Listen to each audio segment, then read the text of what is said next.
Right, here we go. Well, oh, hold on. Is that working? Yeah, it's coming. Yeah. Great. Yeah, so as Stephen says, we've been with Savanta with Pimento for a long time, and have had a successful sort of relationship, and but we have changed a lot. So when we first began, I'll just turn this off. We were very small. I think 5 years ago we were only 5 people, and I've just come off our weekly team call, which had 310 people on it. So we've grown a lot, but we've also grown inorganically. So that means we've bolted together lots of different agencies over time and have scaled that way. And that's had its own challenges because they've all come from different histories and backgrounds, and we've had a job to integrate all those different people. And in getting to a certain scale of having like 10 or so companies put together, we decided actually that we would begin to have with a new brand altogether that was something fresh, something which unified everything and everyone. And Lucy, who joins me, was really at the forefront of developing that brand. And so this presentation really is a bit about what that brand is and how it brings together all those different agencies and how we continue to grow through collaborating and combining skill sets on behalf of clients and really on behalf of the mission of taking on the bigger players and offering better outcomes to clients than are available from the bigger players. And we've been impatient. That's why we've grown organically. We've wanted to fast forward. And if we can get bigger and look bigger and do bigger jobs and do different types of work working with you, then that's a great thing. And if you can get bigger through working with us, then that's also a great thing. So we will tell the story of Savanta quickly, and then we'll get on to just some kind of ways in that we could find for working together. So I will move through these slides. And of course, if anyone's got any questions, then please do pipe up and ask. So many of you, as many of you are new to the group, might ask who and what is Savanta? Well, we are a research and insight agency. We're a full service research and insight consultancy. We have over 900 clients. We're organized into 7 different divisions, whether that's business, consumer, wealth, financial services, public, all kinds of things. So we're very broad. We're operating in 3 continents. We have quite a big US operation. Out of London, we service the rest of the world, and we also have a kind of operations, part of our operations team is in India, and we have a full technological development team that lives in Cambridge that makes a lot of our technology.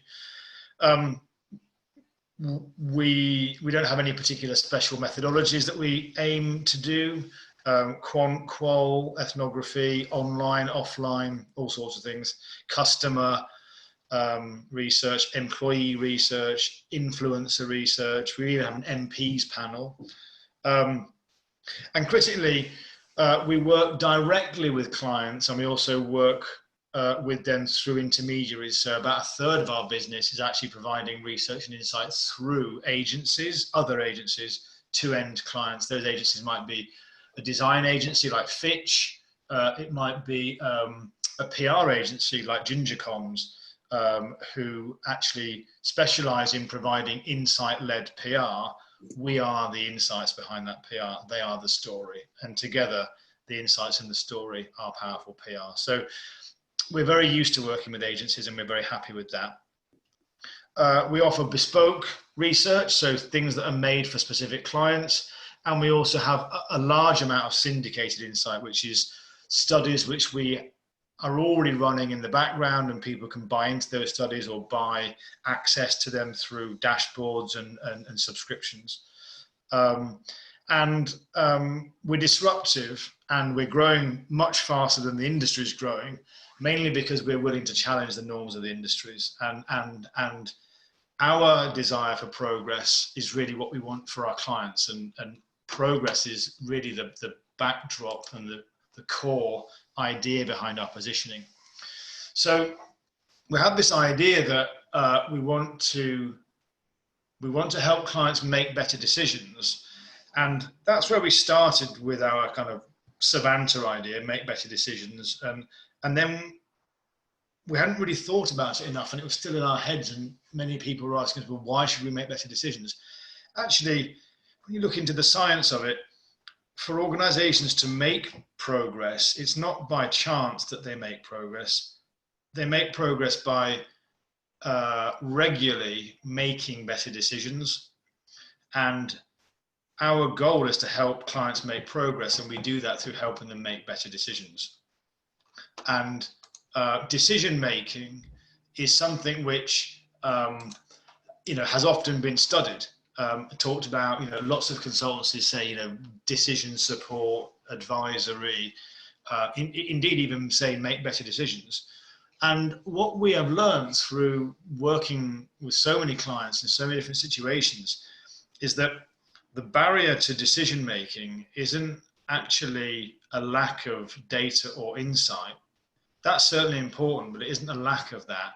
What's critically important is actually overcoming people's inertia to the status quo, even if they have got data and insight. And I'm sure many of you are familiar with organizations and clients that have got lots and lots of data. They might even have lots and lots of insight, but they still don't do anything, and they don't make any decisions, and they don't make much progress.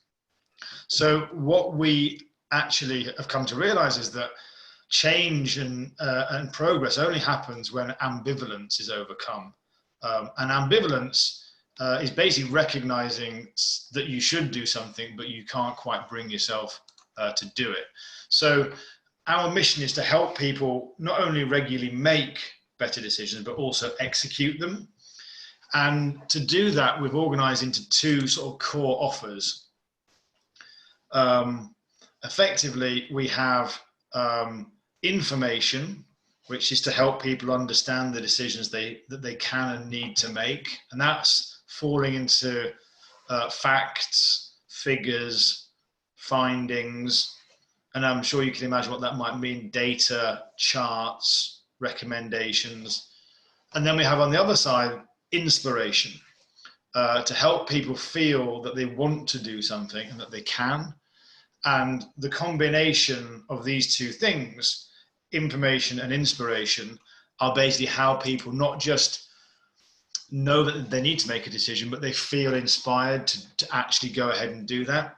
And that's leading us into visualization, one-on-one consultancy, change management, and working with other partners who are prepared and able and competent in carrying out decisions that have been made. And so information and inspiration are actually what are the two things needed to get people to make their decisions and therefore to progress. And so the need to make better decisions relates to quite a few different jobs that need to be done. It could be about understanding your target market and deciding to actually focus on a new market. It could be about growing your brand and deciding that you want to reposition, or you want to increase sales, but not at the cost of brand health. Optimizing marcoms, this might be deciding to use new channels, could be deciding to use new advertising agencies, for example. But your ambivalence is that you don't quite want to give up what you've got, but you know that you should. And we can help people show that there's better out there. Enriching customer experiences, again, there's always a lot of inertia around change in the actual customer experience. Developing propositions, coming up with new products, new ideas, new services, and understanding the shopper. There's a lot of installed myths and legends in people's minds that stop them from progressing. And information and inspiration can, for example, show that people don't shop this way, they actually shop this way. And if you recognize that they shop this way, you should serve them in a different way. For example, the rise of theorists like Byron Sharp helped to dislodge the idea that our customer is loyal to us and is exclusive. Some of our analysis techniques show that actually your most loyal customers are other people's most loyal customers.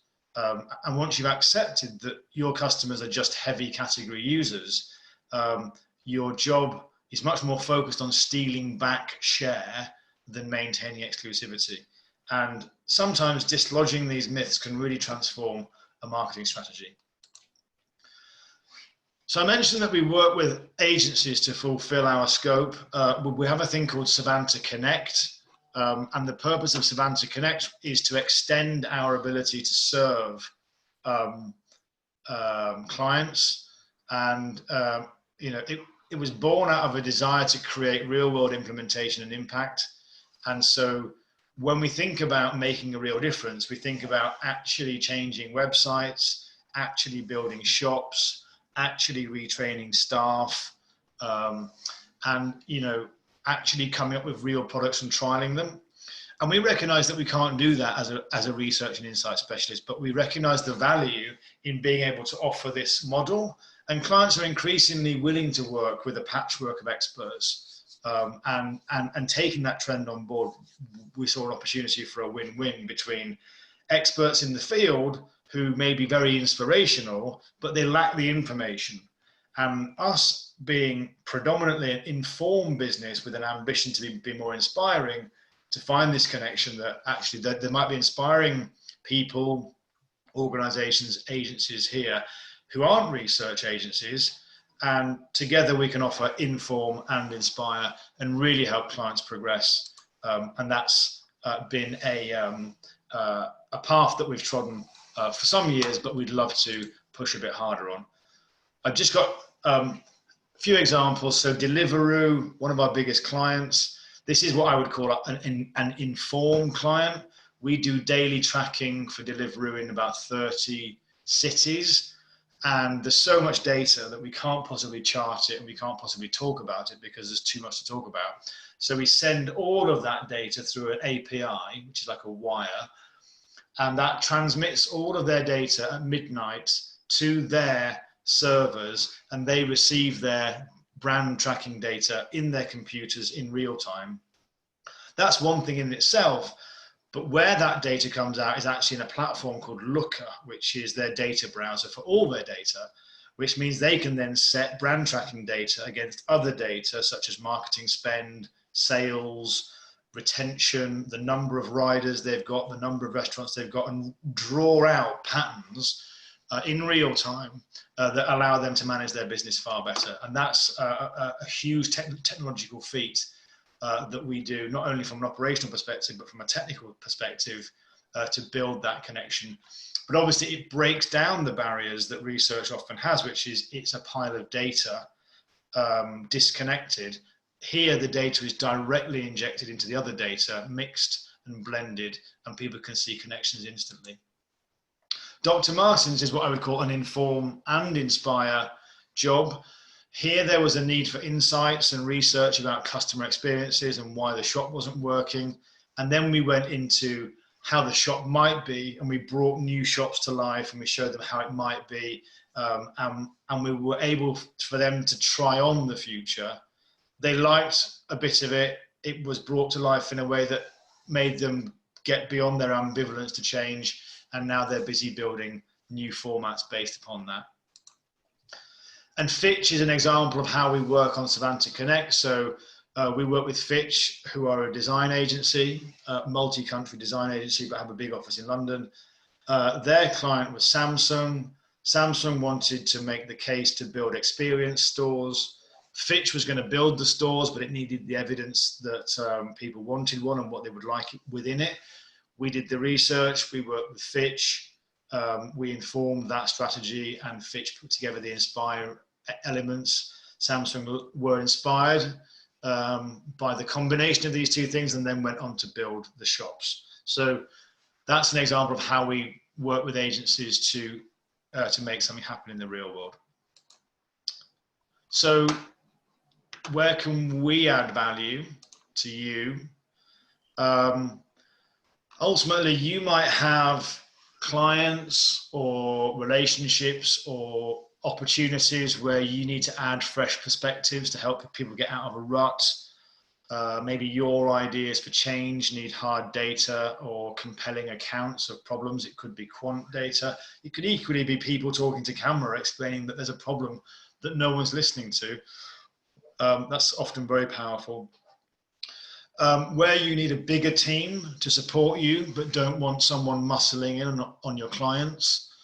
And of course, our proprietary data and tech across different sectors, we have a lot of syndicated data with restaurants, financial services, retail, drinks, charities, fashion.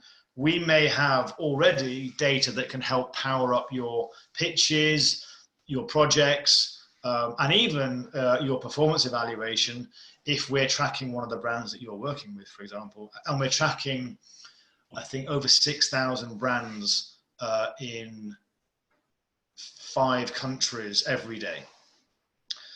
And we're happy to be pulled into client conversations and proposal development early in the process. And we are, in effect, happy to white label. Where can Pimento members add value to our assignments? Well, as I mentioned, we think we've got the inform side of our proposition covered. We've got no end of data, no end of operations and analysts. But sometimes we might need an expert who can help progress or take an idea forwards, a guru, let's say, who knows what happens after recommendations, who's an expert in getting things done, whether that's in brand experience, service propositions, retail design, UX design. And so we're very comfortable and interested to hear from sort of experts who can complement our data and insights offer to create a fuller package, even if that's taking it not only beyond how to implement things, but maybe even actually implementing them, if that's what your agency does. So that's it. 3 things to remember. 1, we're all about making progress, and it's kind of progress above everything else, progress above ego, progress above doing things the old-fashioned way. We're very broad. We have 1,000 clients, over 300 people, lots of sectors, lots of methodologies, lots of stuff. So lots in the box, and we're very agency friendly. We grew up with agencies. We've got lots of agency friends, and we know how to work to the beat of your drum. So that is Savanta. Yeah, thank you very much indeed. I hesitate to do this because I know we're quite tight on time today, but I think it would be great if there are any questions, please, just open it up very quickly to the floor. If we can go back to full screen. All you need to do is just raise your hand or just come off mute if you have any questions. If not, obviously Julian will be in the breakout groups and his colleagues, so you perhaps can quiz them there. So any direct questions at this time, or do you want to handle it in the breakout rooms?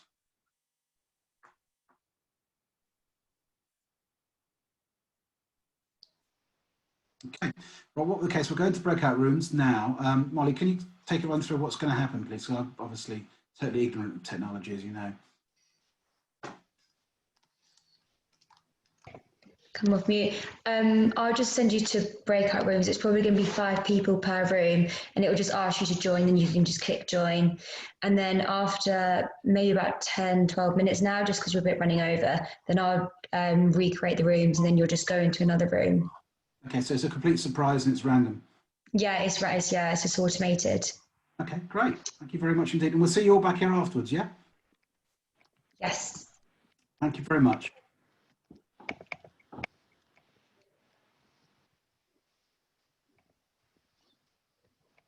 So you should be asked to join now. Aha. Carl, Catherine, what you've done to get me twice in one day.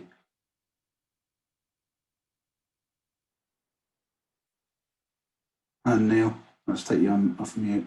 Hi. Oh God, I've got more. Hello. Hi everybody. Oh no. Hey, I know. Catherine, look, Two of Catherine, the people in this meeting. I feel really sorry. You've got me and Nighty. Hi Neil, how are you? I'm doing well, thanks. You? Yeah, I'm just going to go and close my blind because I'm a bit stripy. Anyway, I think that went well. Catherine, hi. Did you have a conversation with Stephen this afternoon? She did. Yeah. And I'm going to be Good old speaking chat. at an event on the 11th of November about leadership, which will be quite interesting. Great. I'm going to pair up with John Bailey from Proco. Oh, brill. Yeah, great bloke. Yeah. Introduce him over the blower. And I'm also going to try and help find some office accommodation for them in the meantime. Oh, great. Yeah. So I'd say it was a productive call. Good. Good. I enjoyed it. Neil, I've got a feeling that I may have introduced you, not yet, but will be introducing you to Catherine. Right. Catherine, why didn't you give, look, there's no point Steve and I say anything. Catherine, why don't you give us a quick sort of, elevator pitch on your business, Copy House? Yeah, sure. So I'm the managing director of Copy House. We're an Edinburgh-based content marketing agency specializing in technology and fintech content. We work across quite a lot of technology fields, from AI to blockchain to software development, and support some big names in the fintech space like Klarna.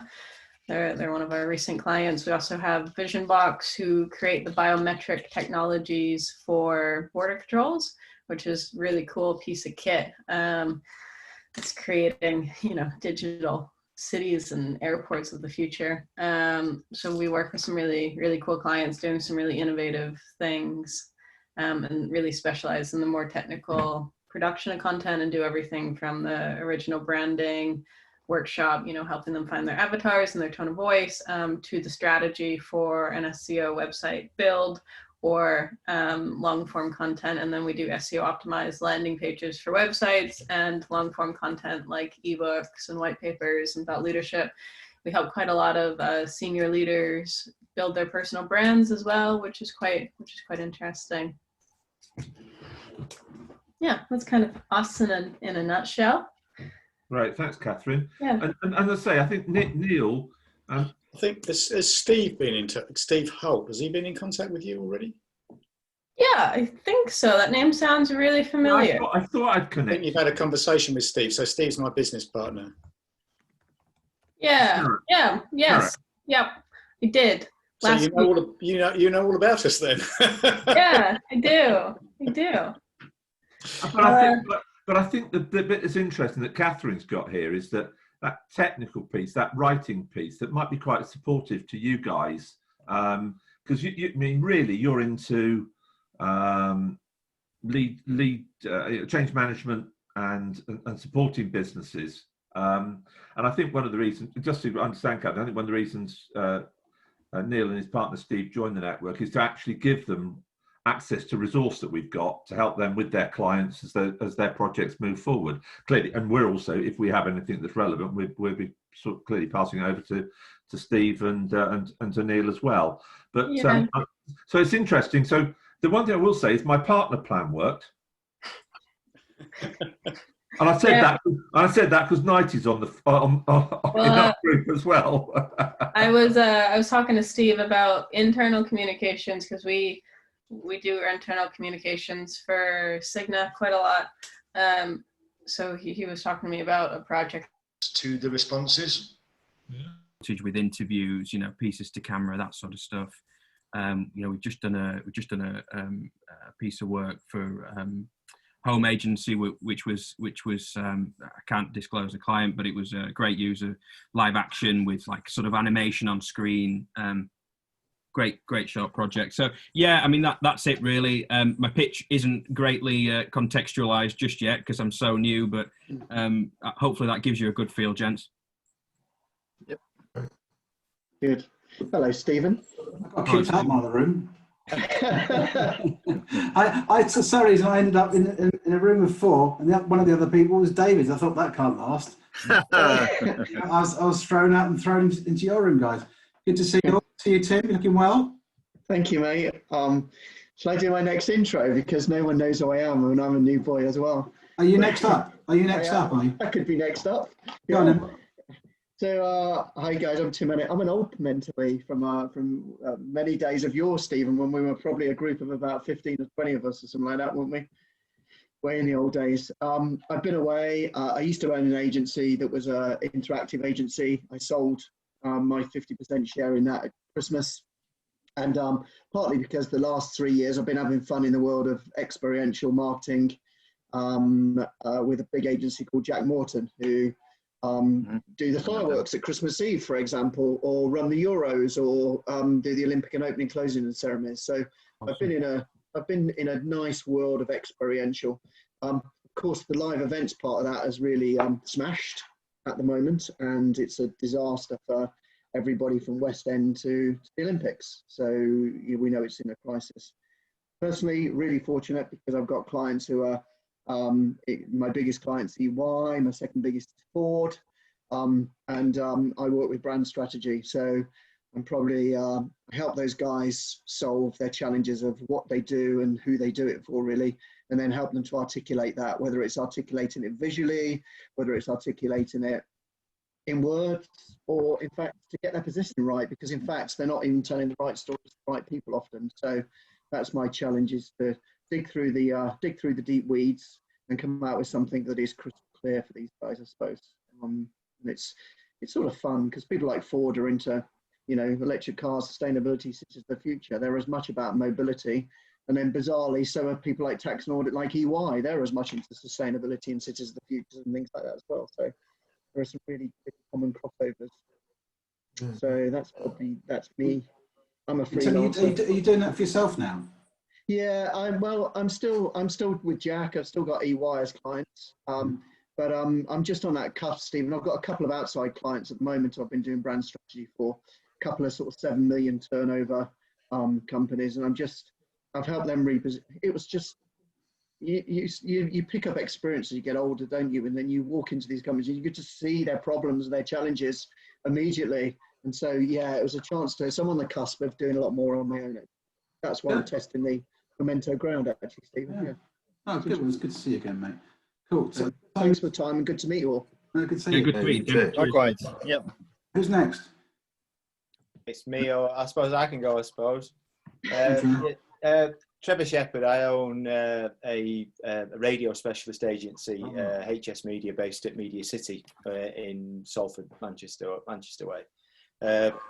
I came across Pimento because an associate company of mine, Kahlua Creative, who you won't know, but they're the guys that, if you ever watch Car Share with Peter Kay in it, they did all the audio of that, so all the Chorley FM and all that kind of Forever. They were the guys that did that. So guys that I've known for 20 years and whatnot.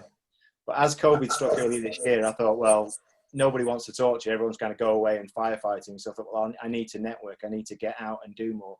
And I had a brief from Kahlua from Pimento. And I thought, well, I'll approach Stephen and say, look, this is what I do. I'm a radio specialist. I've got 30 years background, 13 years working with the media companies, and 17 years working for myself. I'd not heard of Pimento. Would my service sit within the network? And Stephen came back and said, yeah, let's have a chat. So, that's where I am really. And the service is really now talking about everything about radio. So I know everybody in radio advertising, traditional radio advertising, but also the kind of more new sexy stuff, which is the digital stuff, the IP, the Alexa, the streaming stuff and what have you. Yeah. So, that's the thing that I think more people want to talk about. Trevor, sorry to interrupt, because I know there's only 2 minutes, like 90 seconds left. I'd love to connect with you, if I may, because I'm involved with a radio station as my side gig. So, and one of the things that we struggle with is attracting advertisers. So, I'll connect with you on LinkedIn, and maybe we could have a chat if that's okay. You can see each other on the portal. Yeah, absolutely. We see each other on the portal. That'd be brilliant, Trevor. Yeah, I'll drop you both a line now so that I can introduce you both. Thank you, Stephen. Yeah, but my background is actually now talking about how radio works within the digital marketplace, because being in the media for 30 years, obviously 15 years has been the explosion of digital, and even coming into Pimento, it's quite a shock for me of how digital, and more digital virtually everybody is. And nobody's kind of looking outside the box and going, actually, is there another way to push response into the digital space? Because everybody's fighting within that digital space, you know, outbound or whatever. Whereas now, particularly, I mean, the thing with COVID is that radio listening is 38% up. Yeah, I mean, we're seeing that. Yeah, more people are at home, more people are listening, you know. So the way COVID has actually been a good thing for radio, but the radio industry, even, I know all the top people in the radio industry, they're pretty much clueless about how to promote it, how to actually say, look, this is how radio works with the digital space. They don't get it. And I've got everything. I've got the experience, but I've also got all the planning systems and all the things to say, look, this is how you can put your thing into radio and get maximum response out of it. Oh, 58 seconds. God. And we haven't heard from Lucy. Lucy. Yeah. So hi, Lucy here. My name's Chris. So I work for Savanta as well. So you probably got a good intro to via Julian. But I kind of frame this as more of, I was thinking about this earlier, but more of a kind of Swiss Army knife of research and insight. So we are literally, if any kind of research and insight needs people have got, we have the ability to kind of be agile enough to go up to meet those. So we have got the can opener to go and find out more about different audiences. I guess like the magnifying glass to hone in and look at different insights. The knife to kind of cut through the different kind of the noise that's going on and come back with those strategic decisions. And we work with a lot of agencies, and it's, you know, we are very kind of flexible. Oh, there we go then. We'll be asked to join a new room now. Okay, we're back again, and then we're going to be launching again in a second. So, oh, we're out again. Hello, goodbye. Join your rooms, and we'll come back again at the end of the session.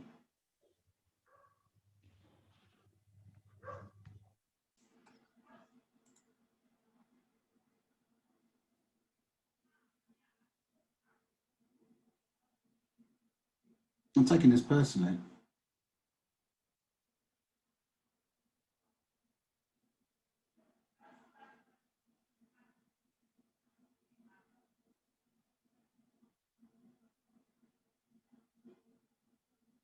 Julian, hi.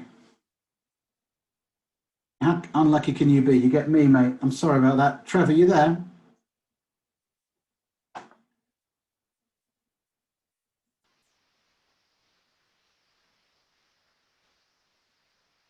Oh. Hello, Trevor.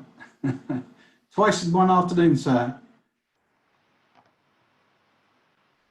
Oh, you're on mute there. Okay, can you hear us now, Trevor? Yeah, let's take you off. We can't hear you though. Yeah, you have to unmute yourself, Trev. Am I there? Yeah. Okay. Brilliant. Julian, thank you very much earlier on for your presentation. It was excellent. Really, really useful insight. And it's interesting how much the business has changed and evolved and continues to evolve. Trevor, it'd be good for you kind of just going to give a headline of what you do. Obviously, you're clear on what Julian does, but I think given you're both, to some extent, hailing from the world of data, there may be some opportunities here. Yeah, Julian, well, I'm a radio specialist. My background is 30 years of working within the, I started when I was 20 and now I'm 50. But so I worked for EMAP and then Global and what have you for 13 years. So we're based at Media City in Manchester. Oh, yeah. So, which is, you know, it's a great place. It's very dynamic and what have you, but I've not been in there for a while with this situation. I bet it looks pretty bleak now, doesn't it? Because it's massive, isn't it? Huge. Oh, it's a great place. It's a fantastic place, a fantastic hub. And, you know, the whole idea is it's a kind of a location-based networking opportunity. Yeah. But obviously this year's been a different story. But I mean, basically what I do is I bring radio specialism. I sell what I know about how to make radio work in today's modern media world. There's a big difference in terms of how the media owners want to package and want to sell their particular product. And you might have seen that lately with the kind of, you know, they've got rid of a lot of their brands, and there's a few brands, and there's 2 big companies and what have you. But radio marketing is really putting across how radio works within the media mix. And to my mind, it's never more relevant than it is today. You know, today we've got a situation where 15 years has been like the kind of explosion of digital, and everything is now digital and more digital. And we were even on the thing a few weeks ago with Martin Sorrell, who was saying, don't do anything other than digital, and I was in the corner going, okay, great. But my specialism is to actually say, you know, everybody's trying to market in digital, and I'm there to say, look, what about driving people who are listening to the radio to your digital space, and doing that targeted, doing that on an informed basis, doing that as cheap as you possibly can, doing that on a research basis. I mean, because a lot of the stuff that I use with radio, the radar data, the audience data that you might hear about when they say, oh, you know, the stations have gone up or lost, or whatever. That's what I know inside out and back to front. But there's a lot of data in there, and a lot of the data that I use in there is from Experian. So the guys at Experian I've known since about '95, when they were, I think it was CNN or CCN Nottingham. So I use a lot of their data to analyse areas and analyse target markets and put it into radio and all that kind of thing. So it'd be interesting to see. I mean, I don't know whether your data crosses over with that, but it'd be interesting to see how whether there's some part of your research that I could be using. Because I mean, at the moment, you know, I'm doing a lot of stuff. My approach to winning new business has always been looking at who's spending, or looking at who's using radio, analysing what they're doing, and actually going to them and saying, do you know what you're doing is not the best use of your money, because they're putting you on stations that aren't right. They're putting you at times and days that aren't right. My analysis shows that this is your target market and this is where you need to be. And on that basis, I can save you 25% of your budget, and I can increase your response by 15%. Everybody's happy. I was thinking about, obviously you do the continuous polls, don't you? So the polling we've been sharing with membership through the crisis. Do you do any media research at all? We do. I think there's always been there's always been a bit of a weakness, I guess, within research when it comes to channel attribution, because people, well, it's just not necessarily a piece of information that they retain. So they might hear something or understand something about a brand, but or a product or something, but they don't always remember where they heard it from. They just know that they know something. And you can see this when we do campaign evaluation, and we say things like, where you said that you heard something about Pizza Express or KFC. Where did you hear this? And then we often lace the choice set with items where KFC definitely wasn't. And then we discovered that lots of people said that they heard about them on podcasts, and oh, did you? And so sometimes we steer clear of it, because it's a bit of thin ice sometimes, because when we're presenting that sort of data, we're never quite sure whether it's just a big bear trap. And then they say, well, that's funny, because we haven't actually been on the television, we haven't actually been on the radio. And therefore, the rest of this data, and maybe even the whole thing you're talking to us about, discredited, So we can go about it in other ways, like, for example, profiling people beforehand about things like, what do you do? Listen to the radio, watch television, download podcasts, and then we ask them a series of questions, and we say, actually, people with the strongest perceptions are also the heaviest radio listeners. So it's because we haven't got the sort of closed loop of the behavioural data, where we would say, this person, we know from their cookie data that they have actually been to your website, or they have actually accessed this service, or they are actually a regular shopper, therefore. So that's always been a bit of a loose connection. Nevertheless, that isn't to say that we can't get better at it and use what insights you have, and maybe approach some of the weaknesses in some of the radar data, and try and do something more more powerful. Yeah. Can I bring Laurie in at this point, because I'm just thinking, obviously we've a couple of minutes to go. Well, design and brand design. Do you use research in the development of brand design in terms of pre-testing?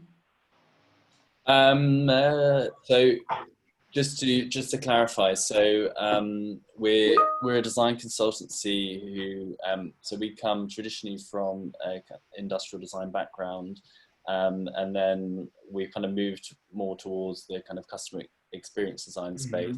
There is some overlap with the type of work that Fitch does. For instance, they may be our competitor on certain things, but I would say for comparison, they come from more of the kind of the brand side, whereas we come from a tangible, kind of tangible, physical, and digital space.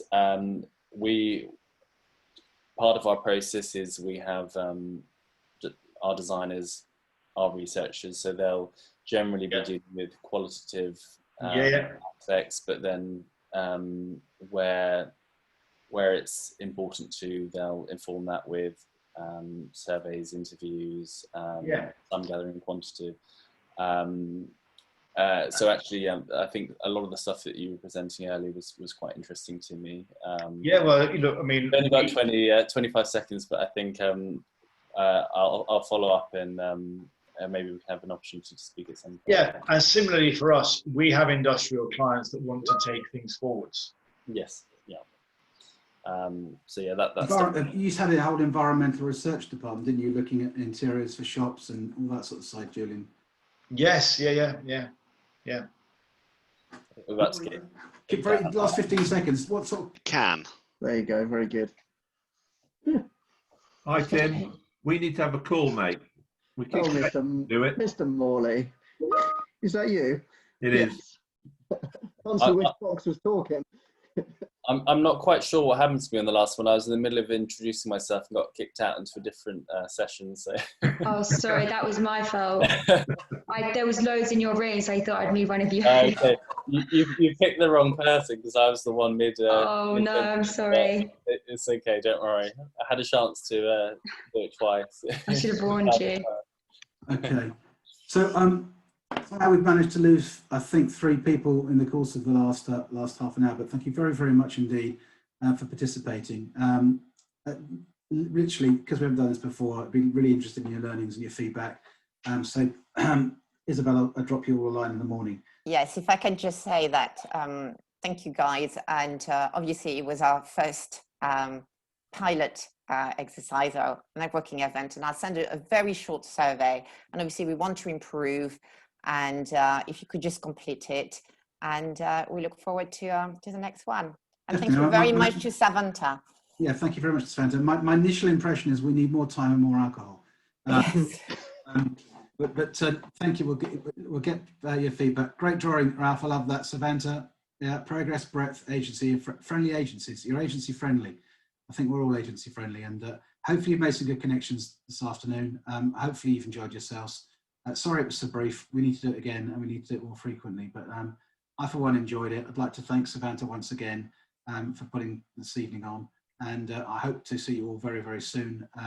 Do join us next Wednesday at 11 o'clock. Quick shout out. We've actually got the communications world of Pagefield joining us with Frank PR and the guys and girls from Third City. Got there in the end. So it should be quite controversial because I'm going to be winding them up, being fluffy PRs and giving them a hard time and generally being abusive to them, which will be obviously great fun. But no, this on a serious note, we're hopefully going to have an interesting session looking at actually how the government and politicians have communicated during COVID. What could they have done better? What could brands done better?